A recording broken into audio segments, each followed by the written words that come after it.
अस्सलामुअलैकुम, welcome back to green crystal. आज मैं आपके साथ फिर से हाजिर हूँ लेकर 9वीं जमात का साइंस।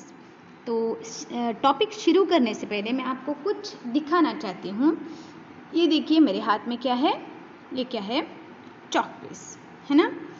तो ये चॉक पीस है।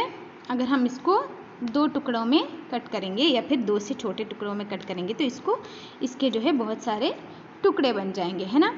तो मैं इसको और ज़्यादा क्रश नहीं करना चाहती। हम जानते हैं ना, ये जो छोटे छोटे पीसेस हैं, देखो अभी यहाँ पर क्या है कि अभी मुझे वो चॉक पीस के बड़े टुकड़े से जो है ये छोटे छोटे टुकड़े हमको मिले, है ना। तो यहाँ पर देखिए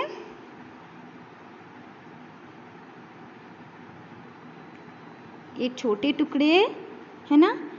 देखो ये टुकड़ा थोड़ा बड़ा है ना।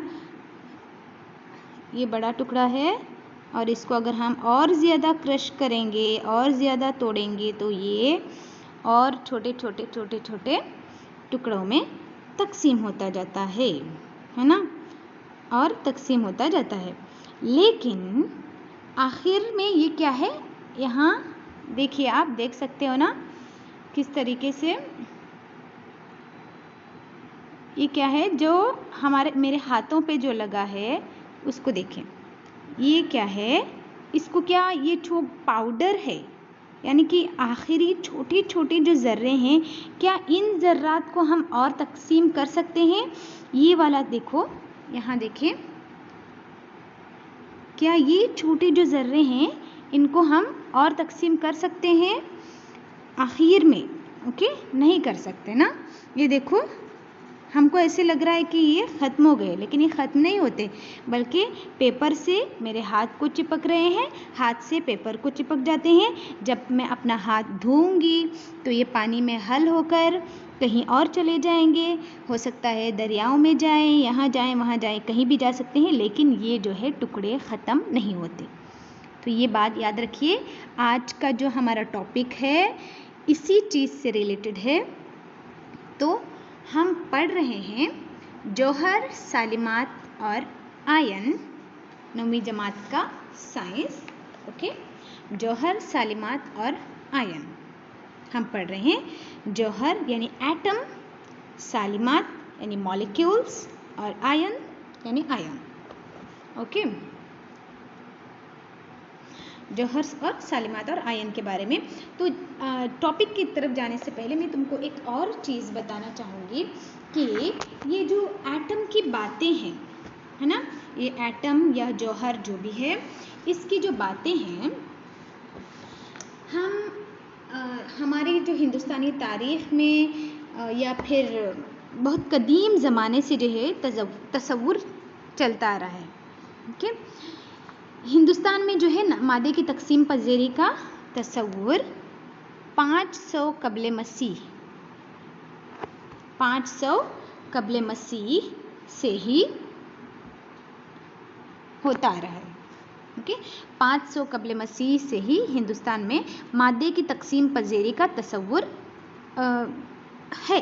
ओके, ये कौन सा हिंदुस्तानी फ़िलासफ़र महर्षि कनाडा एक क्या था, ये एक हिंदुस्तानी फ़िलासफ़र था। इसने जो है क्या किया, इसने जो है नॉर्मली हम जो ग़िज़ा खाते हैं, चाहे वो लड्डू हो या कोई चीज़, लड्डू जो है छोटी छोटी बूंदी से बनते हैं ना, तो जो बूंदी के लड्डू होते हैं, तो उस तरह अगर हम उसको चबाएंगे तो वो छोटे छोटे टुकड़ों में तकसीम होते जाते हैं, है ना। तो इसी बेसिस पर जो है फ़िलासफ़र महर्षि कनाडा ने कहा कि मादे को अगर हम तकसीम करते जाएं तो हमें छोटे और छोटे ज़र्रात हासिल होंगे, और एक हद आएगी जब हमें सबसे छोटा ज़र्रा हासिल होगा जिसको हम मज़ीद तकसीम नहीं कर सकते, और वो ज़र्रा जो सबसे छोटा है, जिसे तकसीम नहीं किया जा सकता, उसको जो है अणु का नाम दिया। ओके, उसको जो है महर्षि ने अणु का नाम दिया, और ये ज़र्रात को जो है उन्होंने परमाणु का नाम दिया था। तो ये क्या है, हमारे जौहर या फिर एटम, ओके, जिसको हम केमिस्ट्री में पढ़ते हैं। अगली क्लासेस में भी इसके बारे में आपको बहुत सी चीज़ें जानने को मिलेंगी, ओके। तो यहाँ पर ये थी स्टोरी फिलासफर महर्षि कनाडा की। उसके बाद 6 कब्ल मसीह में कौन था ये? पखुदा कचियम्मा। ये भी एक हिंदुस्तानी फिलासफर था, एक टीचर था। उसने कहा कि ज़र्रात इत्तिहादी शक्ल में पाए जाते हैं, जिनसे हमें मुख्तलिफ हालतें मिलती हैं। मादे की मुख्तलिफ हालतें हमें मिलती है। जैसे कि मादे की मुख्तलिफ हालतें कौन सी हैं? ठोस, माया और गैस, है ना। तो ठोस, माया, गैस, इसके बारे में आप जानते हो, आप पिछली छोटी क्लासेस में आप पढ़ चुके हो इसके बारे में, प्राइमरी लेवल में, है ना। तो ठोस क्या होता है? यहाँ पर ज़र्रात बहुत करीब होते हैं। माया, जहाँ ज़र्रात जो है ज़्यादा दूर नहीं होते, लेकिन थोड़े थोड़े दूर होते हैं। गैसों में ज़र्रात जो कि बहुत दूर होते हैं, है ना। तो ये ठोस, माया, गैस तीनों क्या है? ज़र्रात की इत्तिहादी शक्ल में पाए जाते हैं, और ये मादे की हालतें हैं, ओके। ये पखुदा कचियम्मा यानी एक हिंदुस्तानी फिलासफर ने बताया। तो ये जो है आमतौर पर ये हो गया, ये 2 हिंदुस्तानी फिलासफर की बातें हो गई। तो इसी ज़माने में एक और यूनानी फिलासफर ने कहा, जिसका नाम है डेमोक्राइट्स और लुसिपस। इन्होंने जो है ये सेम उसी ज़माने से ताल्लुक़ रखते थे। तो ये 2 ही यूनानी फिलासफर्स थे। उन्होंने जो है क्या कहा कि इसी नज़रियात को, जो नज़रियात अभी पहले बयान किए गए ना, महर्षि कनाडा और कचियम्मा के ज़रिए, तो इसी नज़रियात को जो है उन्होंने बताया कि अगर हम मादे को तकसीम करते जाएं तो हमको जो है क्या मिलेगी? एक मकाम आएगा कि हम वो ज़र्रात हासिल करेंगे जिसको हम और तकसीम नहीं कर सकते, मज़ीद तकसीम नहीं कर सकते। तो यही बात एरोमा क्या दिखा रहा है हमको कि यही बात इन्होंने भी बताई। तकरीबन वही ज़माना था, लेकिन जगह मुख्तलिफ थी। पहले ज़माने में आज की तरह क्या है, इंटरनेट फैसिलिटीज़ नहीं थी। आज क्या होता है, अभी किसी ने कुछ कहा, सारी दुनिया में वायरल हो जाता है, ग्लोबल विलेज बन गई है सारी दुनिया, है ना। तो लेकिन पहले ज़माने में क्या होता था, एक जगह से दूसरी जगह ख़बरें पहुंचने में जो है सालों साल लग जाते थे, बहुत साल लग जाते थे। तो जो काम वो यहाँ पर कर रहे थे, यहाँ पर इंडिया में भी चल रहा था, हो सकता है कहीं और भी चल रहा हो, जिसके बारे में शायद किसी ने जाना भी नहीं हो, ऐसा भी हो सकता है ना। तो जितनी जानकारी हमको हासिल है हम उसके बारे में पढ़ते हैं, और जितनी जानकारी जो हमको हासिल नहीं है उसके बारे में हम क्या करना चाहिए, और जानने की कोशिश करनी चाहिए, ओके। तो ये हो गया। तो इन ज़र्रात जो नाकाबिले तकसीम ज़र्रात हैं, उन नाकाबिले तकसीम ज़र्रात को जो है नाकाबिले तकसीम ज़र्रात को जो है किसका नाम दिया गया? एटम का नाम दिया गया, ओके, यानी कि जौहर। तो ये टोमियो या एटोमियो मतलब नाकाबिले तकसीम, ऐसा है। तो यूनानी ज़ुबान से निकला है। तो ये सब फ़लसफ़ियाना ख़याल थे, इसके बारे में कोई ख़ास तजुर्बा नहीं किया गया था, ओके, कोई ख़ास तजुर्बा नहीं किया गया था। लेकिन 18वीं सदी के आखिर तक कोई तजुर्बा नहीं हुआ था। 18वीं सदी के आखिर तक जो है साइंसदान इस बारे में जान चुके थे कि अनासिर क्या है, मुरक्कब क्या है। अनासिर यानी कि एलिमेंट्स, और मुरक्कब यानी कि कंपाउंड्स, जो कि 2 या 2 से ज़्यादा अनासिर से मिलकर बनते हैं। अनासिर और मुरक्कब में फ़र्क भी जान चुके थे साइंसदान, ओके। उस दौरान यहाँ पर आगे क्या हुआ फिर? एंटवाइन लॉइजर और जोसेफ यल फ्रॉस्ट, इन दोनों ने मिलकर जो है क्या किए? कीमियाई इत्तिहाद के 2 अहम कवानीन बनाए। कानून नंबर 1 कमियत की बका का कानून और कानून नंबर 2 मुस्तकिल तनासुब का कानून। तो ये कमियत की बका का कानून, अभी मैंने आपको बताया ना कि ये जो चॉकपीस के टुकड़े हैं अभी आपको नज़र नहीं आ रहे हैं जो हाथ पे लगे थे, है ना। जो ये टुकड़े हैं ये ख़त्म नहीं होंगे, ये क्या होंगे, ये जो है जब मैं हाथ धोऊंगी तो ये पानी में शामिल होंगे और पानी के ज़रिए कहीं पर भी दरियाओं में जा सकते हैं और कहीं पर भी मिट्टी में डिपॉजिट हो सकते हैं। मिट्टी जहाँ पर हो उसके ऊपर लगकर उसको और ज़्यादा आहिस्ता आहिस्ता आहिस्ता जो है डिपॉजिशन होता जाता है। कहीं पर जो है ज़र्रात जमा होके छोटी छोटी जो है पहाड़ियाँ भी बन सकती है बहुत सारे सालों में। ओके, एक या दो दिन की या 1 या 2 सालों की या फिर 10 सालों की बात नहीं है, ये बहुत अरसा गुजर जाता है। ओके, तो इस तरह जो है ज़र्रात पर ज़र्रात से कहते हैं ना जनरली कि ज़र्रे ज़र्रे से जहाँ बनता है ना। आपने सुना होगा ना ज़र्रे ज़र्रे से जहाँ बनता है, तो ये ज़र्रा ज़र्रा क्या है, एटम है। ओके, तो ये हो गया। तो एंटवाइन लोइसर और जोसेफ एल प्रॉस्ट, इन दोनों ने मिलकर जो है 2 कवानीन बताए, कमियत की बका का कानून और मुस्तकिल तनासुब का कानून। ये 2 कवानीन जो है इसमें आप इसके ज़रिए क्या मालूम हो गया कि कमियत में यानी कि कोई भी चीज़ कीमियाई तामुल जो भी होता है, अगर हम जनरली अगर हम ये तामुल में लेती हूँ NaOH sodium hydroxide plus HCl hydrochloric acid, अगर हम इसका तामुल कराएंगे तो इस तामुल में सोडियम क्लोराइड बन जाएगा, राइट। सोडियम क्लोराइड बनता है और NaCl और क्या बनता है, यहाँ पर 2 हाइड्रोजन है 1 ऑक्सीजन है, ये मिलकर H2O बन जाता है। तो कमियत की बका का कानून यही बताता है हमको कि किसी भी कीमियाई तामुल में मादे की कमियत को ना तो खलक किया जा सकता है, खलक करना पैदा करना, मादे की कमियत को ना तो खलक किया जा सकता है ना ही उसे तबाह किया जा सकता है। यानी कि अभी यहाँ पर सोडियम कितना है, वहाँ पर भी सोडियम उतना ही रहेगा। यहाँ पर ऑक्सीजन 1 है ना, ऑक्सीजन 1 ही रहेगा। यहाँ पर देखो सोडियम हाइड्रोक्साइड और हाइड्रोक्लोरिक एसिड मिलकर जो सोडियम क्लोराइड यानी हमारा आम नमक बना है ना। ओके, तो यहाँ पर ये वाला जो O और H है, इस H के साथ मिलकर ओके ये दोनों ये इतना मिल जाते हैं और क्या बनाते हैं, पानी बनाते हैं, है ना। तो कमियत का बका का कानून हमको यही चीज़ बताता है कि कोई भी चीज़ फितरत में यानी कुदरत में फ़ना नहीं होती, बल्कि एक चीज़ से दूसरी चीज़ में बदलती है, दूसरी चीज़ से पहली चीज़ से बदलती है। ये बात हम बायोलॉजिकली भी जान सकते हैं कि जब समझो सूरज की रोशनी से पौधे ग़िज़ा बनाते हैं।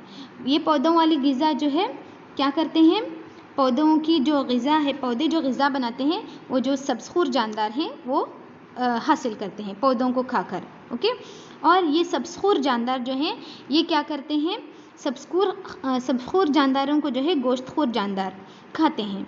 ओके, समझो कि ये पौधे हैं, पौधे को बकरी ने खाया, बकरी को शेर ने खाया। ओके, पौधे को बकरी ने खाया, बकरी को शेर ने खाया। जो तवानाई सूरज के ज़रिए पौधे ने हासिल की थी, ये कहाँ तक मुंतकिल हुई, शेर तक मुंतकिल हुई। जब ये शेर मर जाता है तो इसके जिस्म के पूरे जो है ज़र्रात, ये जो पूरा जो भी है इसका जिस्म, ये जो है ज़मीन में तहलील हो जाता है ना। तो ये पूरा प्रोसेस क्या बताता है कि कमियत की बका होती है। जो भी कमियत हो, जो भी हजम हो, वो तबाह नहीं होता, वो एक चीज़ से दूसरी चीज़, दूसरी चीज़ से तीसरी चीज़ में, और या फिर तीसरी चीज़ से चौथी चीज़। जब भी मिट्टी में जाएगा तो मिट्टी से फिर पौधे हासिल करेंगे, फिर वही प्रोसेस चलता जाएगा, है ना। तो इस तरह से दुनिया में चलता आ रहा है। ओके, तो आगे देखेंगे हम ये कानून। पहले ये कानून देखो, कमियत की बका का कानून यानी किसी कीमियाई तामुल में मादे की कमियत को ना तो खलक किया जा सकता है और ना ही तबाह किया जा सकता है। कानून को आपने याद रखना है। एक बार रिपीट कीजिए। किसी भी कीमियाई तामुल में मादे की कमियत को ना तो खलक किया जा सकता है और ना ही उसे तबाह किया जा सकता है। ये पहला कानून है। ओके, तो कमियत के कीमियाई इत्तिहाद के दो कवानीन हैं। तो इसमें पहला कानून है कमियत के बका का कानून और दूसरा कानून है मुस्तकिल तनासुब का कानून। ये मुस्तकिल तनासुब का कानून क्या है, इसको जो है प्रॉस्ट ने बताया। ओके, इसको जो है प्रॉस्ट ने बताया। एक और साइंसदान लुइजर और प्रॉस्ट दोनों मिलकर काम कर रहे थे ना, तो ये प्रॉस्ट ने इस कानून को जाहिर किया। उन्होंने कहा कि किसी कीमियाई शय में अनासिर अपनी कमियत के एतबार से हमेशा एक मुअय्यन तनासुब में होते हैं। मुअय्यन तनासुब एक दिया गया पर्टिकुलर तनासुब यानी रेशियो। ओके, एक पर्टिकुलर रेशियो में ही होते हैं। हम देखते हैं ना जनरली कि पानी में हाइड्रोजन कितना होता है, ऑक्सीजन कितना होता है। अगर हम देखेंगे तो H2O हम जब लिखते हैं तो हाइड्रोजन 2:1 है ना, 2:1 यानी 2 हाइड्रोजन और 1 ऑक्सीजन ऐसे कहा जाता है ना। लेकिन जब हम देखेंगे उसकी कमियत के हिसाब से तो ऑक्सीजन की एटॉमिक कमियत है 16, हाइड्रोजन की एटॉमिक कमियत है 2। ओके, तो इस वजह से अगर हम इसको रिड्यूस करेंगे तो ऑक्सीजन को 8, हाइड्रोजन का 1 आता है। तो ये 1:8 ये क्या है, हमारी पानी की कमियत है, पानी का तनासुब है, पानी में हाइड्रोजन और ऑक्सीजन का तनासुब है। ओके, अगर हम 9 ग्राम पानी लेंगे, 9 ग्राम पानी अगर हम लेंगे तो 9 ग्राम पानी में जो है अगर हाइड्रोजन क्या है, सिर्फ 1 ग्राम होती है उसमें, और बाकी जो है 8 ग्राम क्या होती है, ऑक्सीजन होती है। ओके, तो इस हिसाब से यहाँ पर दिया गया है, इस हिसाब से यहाँ पर दिया गया है कि 9 ग्राम पानी में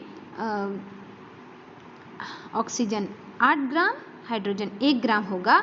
तो उसी हिसाब से इस तरह से 1:8 का रेशियो मिलेगा हमको। अगर हम एक और मिसाल लें अमोनिया की, यानी कि NH3, अमोनिया यानी NH3, तो उसमें नाइट्रोजन और हाइड्रोजन का जो तस्वुर है, नाइट्रोजन और हाइड्रोजन 14:3 में आता है। ओके, 14:3।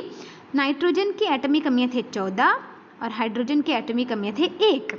ओके, तो इसका मतलब क्या है, 14 यानी एक नाइट्रोजन एटम, एक नाइट्रोजन का मॉलिक्यूल सालिमा जो कि क्या है, हाइड्रोजन के 3 सालिमों से तामुल करेगा अमोनिया बनने के लिए।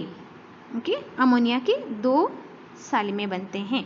ओके, तो ये सारे क्या है कवानीन और उसका एक्सप्लेनेशन ये लुइजर और प्रॉस्ट ने दिया।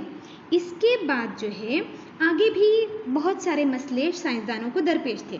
अगला मसला जो साइंसदानों को दरपेश था वो ये था कि ये कवानीन की मुनासिब से जो है उसकी वजाहत करना। ओके, कवानीन की वजाहत करना। तो कवानीन की वजाहत किसने की, ये बरतानवी कीमियादान जॉन डाल्टन, इन्होंने कवानीन की वजाहत की।